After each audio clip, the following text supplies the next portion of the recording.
Hi, everybody. This is B, otherwise known as Sally B. Sedgwick, who is posting for Tango with Time in session 7, the fear factor, which we'll go into just in a tiny little bit. But first, we want to begin, as we always do, with our breathing, taking a deep breath in on the count of 3, imagining it going through all of our body and out. And we'll do this 3 times.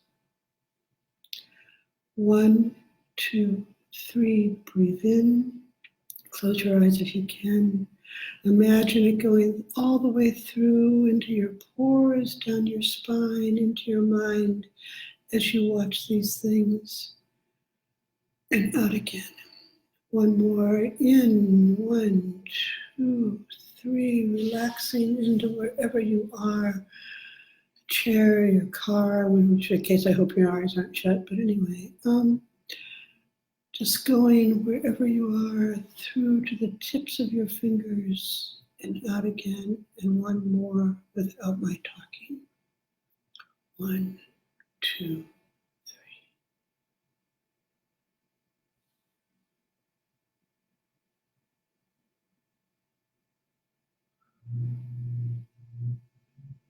Thank you. There's something about the breath sort of centering us and feeding our cells and actually being aware of that helps us be alive and more present. And when we're more present, time works for us. And that's part of the way it goes. We've spent the last year or so looking at why we're interested in time, when we've experienced strange things about time, when it sort of stands still and sort of works around us. And we know exactly why we're doing this. And part of it, your last assignment, and the one that I think is the most freeing, is to start answering the question, what should I be doing now? Like right now, I should be talking to you, which is a whole different kind of way to work with this and make it work and allow us to explore how time can work. But I'm guessing that there are some pieces around the edges of this that is making you really, really uncomfortable. That there are places and things where you're pretty sure that this is not necessarily for you, at least not all the time. It's all very well when you've got a free afternoon to see where it goes, but it certainly couldn't have anything to do with work.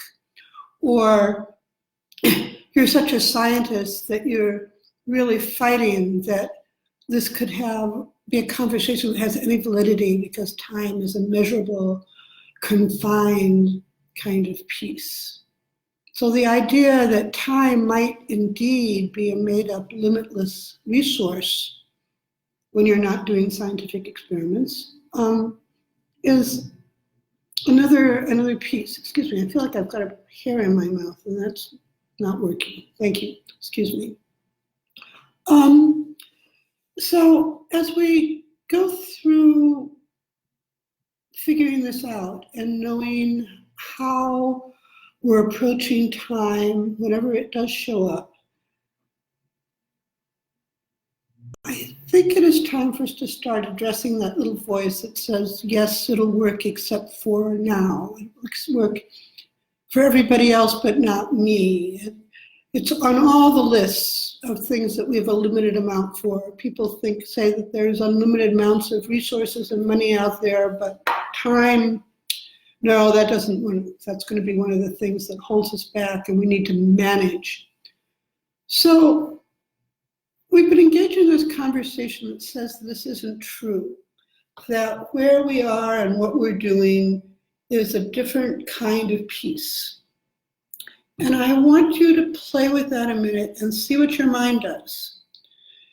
And I'm betting that at least often it says like, yes, but if I don't get to that appointment on time, it's going to be terrible. The world's going to just fall apart. And if I don't get that project done this second, I'll never get that raise. Excuse me. I'll never get, I don't know where that came from.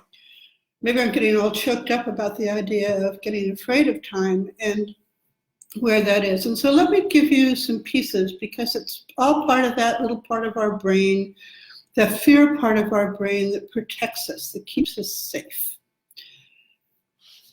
And there are things we can do to make it okay, and practice will make this more automatic. If you're headed towards something that is what you would call time sensitive, that it's something that you think would actually have well, if nothing else, it'll just affect the immediate future, but it might even have more long-lasting consequences.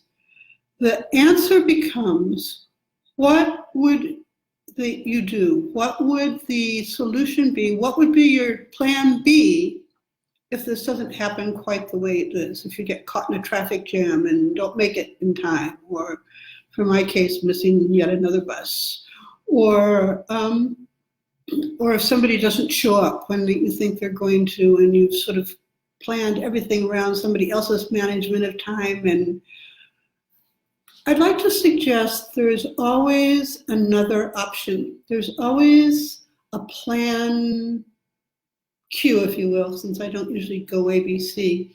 But, go from A to D. What would be the other plan that might happen?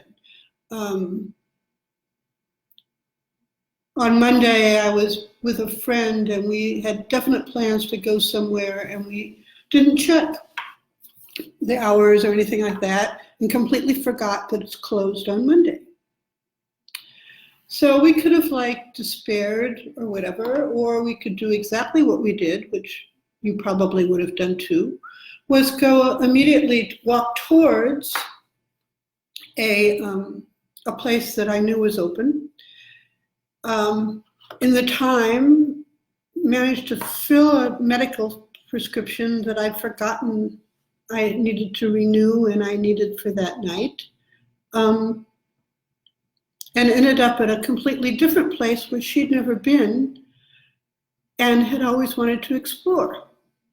And that is related to our last conversation about what should we be doing now? What's our options? What is where we are going and how things are playing out? That's a minor thing that wasn't have major consequences, although at the time she didn't have any way of getting home if we just sort of had abandoned our time. But more often, it's like if this doesn't happen, I can always go here instead when it's more important. Or if this doesn't happen, I can explore another option. Or even if I don't have a plan B, but I usually do have a plan B, it's like, who do I explore? What is supposed to be happening now? Sometimes things don't work, and if you actually bother to look, it can be something sort of interesting and wonderful anyway. I promised myself that I'd finally do another Facebook Live presentation with you guys. And I got on my computer and it said,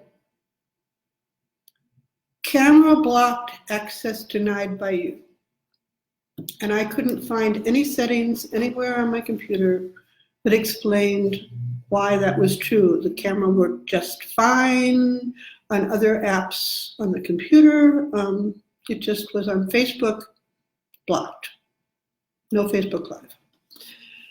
So there were a lot of things I could do. I could say, oh my God, I don't have to do that today. This is the wrong day.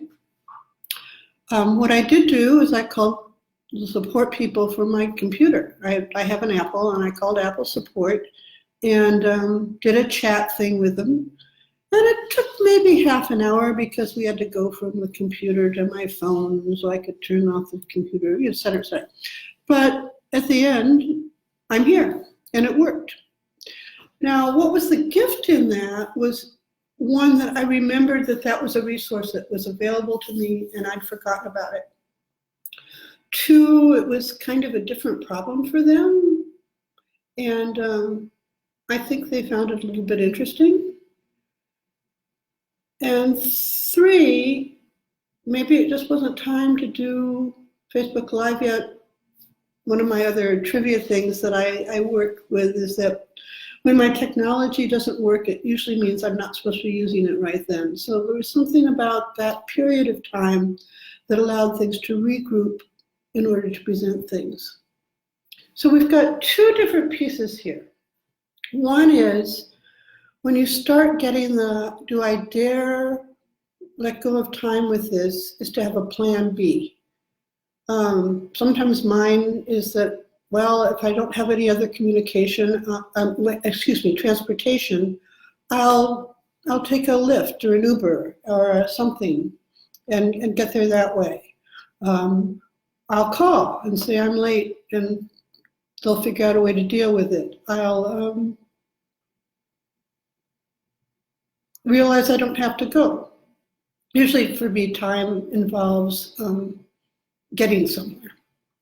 But it could be a project that isn't going as well, and usually my solution to that is a nap. So we're in the wrong conversations here all the way around. But when I have the plan B, usually things really, really work. I was headed to something on Friday, for example, and originally I was going to meet someone, and it looked like really it would be better for everybody if we didn't meet.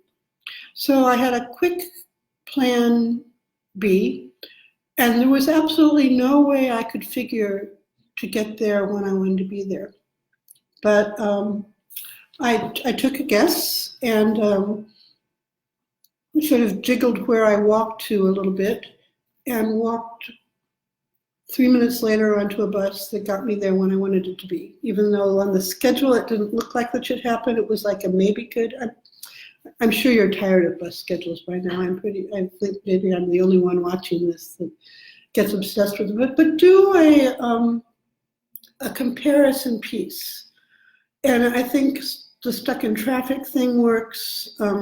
Somebody not being ready when they said, something happening with equipment or other people's interference that keeps you from doing something in a timely manner in the way that you think should be a timely manner.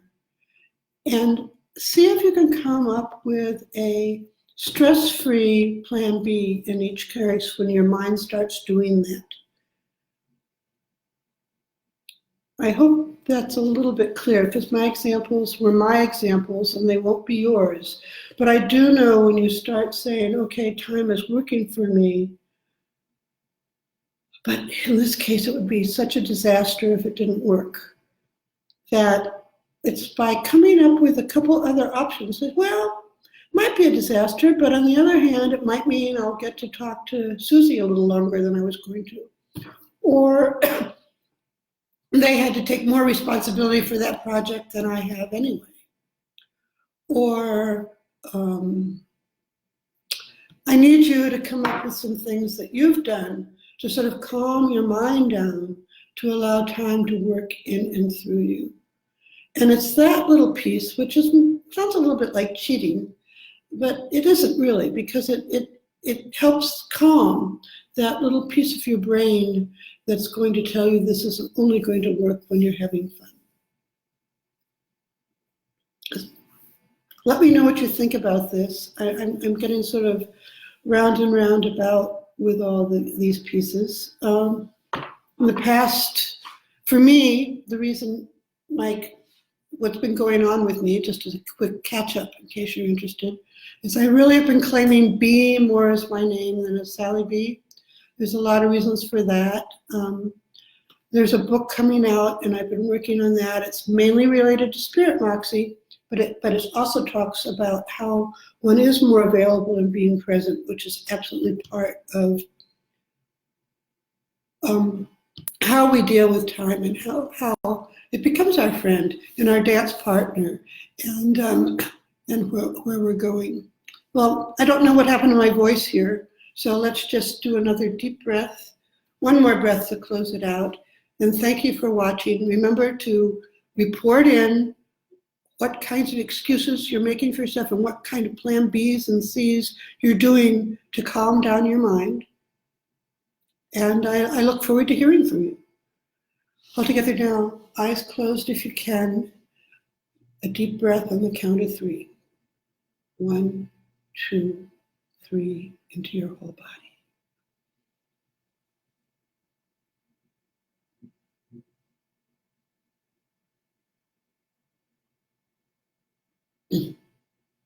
Thank you all.